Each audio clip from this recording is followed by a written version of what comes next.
श्री परमात्मने नमः। श्री विष्णु सहस्त्र नाम। श्री युधिष्ठिर जी के प्रश्न। सच्चिदानंद स्वरूप अनायास ही सब कर्म करने वाले वेदांत वेद्य बुद्धि साक्षी गुरुवर श्री कृष्ण चंद्र को नमस्कार है।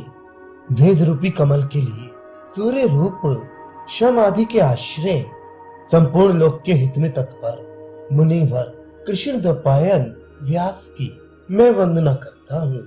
सहस्त्र नेत्र मुख पाद और भुजाओं वाले सहस्त्र मूर्तिमान श्री पुरुषोत्तम भगवान के सहस्त्र नामों वाले प्रशस्त स्तवन की जन्म जरा आदि की शांति के लिए व्याख्या की जाती है।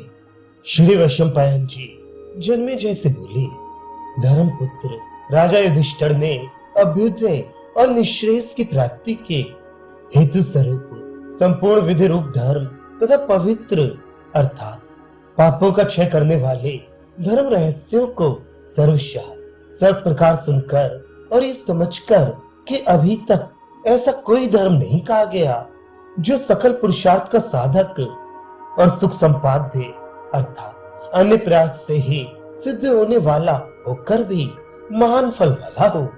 शांतनु के पुत्र भीष्म से फिर पूछा, समस्त विद्याओं के स्थान प्रकाश के हेतु स्वरूप लोक में एक ही देव कौन है, जिसके विषय में कहा है कि जिसकी आज्ञा से सब प्राणी प्रवृत्त होते हैं।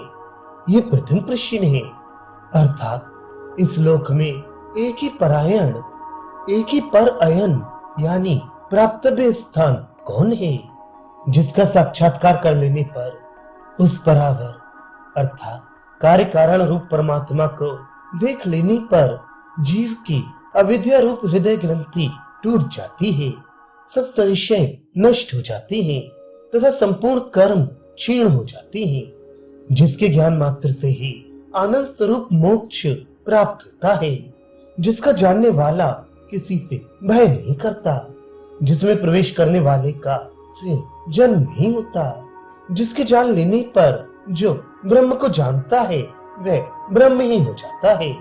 इस श्रुति के अनुसार मनुष्य वही हो जाता है तथा जिसे छोड़कर मनुष्यों के लिए कोई दूसरा मार्ग नहीं है।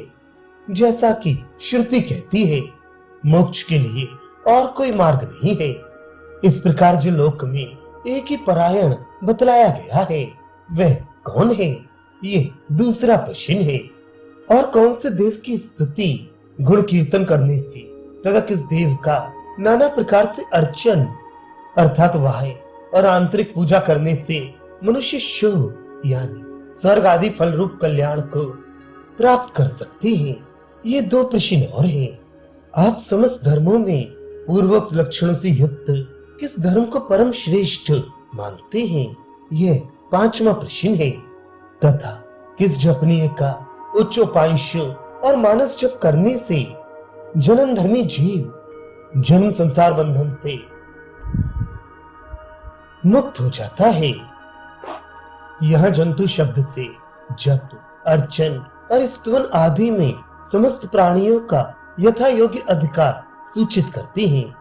जन्म शब्द अज्ञान से प्रतीत होने वाले अविद्या के कार्यों को लक्षित करता है तथा संसार अविद्या ही का नाम है। उन जन्म और संसार का जो बंधन है उससे कैसे छूटता है, ये छठा प्रश्न है। जन्म संसार रूप बंधन से कैसे छूटता है, ये कहना मोक्ष की प्रधानता बतलाने के लिए है। अतः इस वाक्य से अन्य फलों का भी ग्रहण होता है। यहाँ वह एक देव कौन है इत्यादि 6 प्रश्न कहे गए हैं। अब भीष्म जी युधिष्ठिर जी के प्रश्नों का समाधान करते हैं।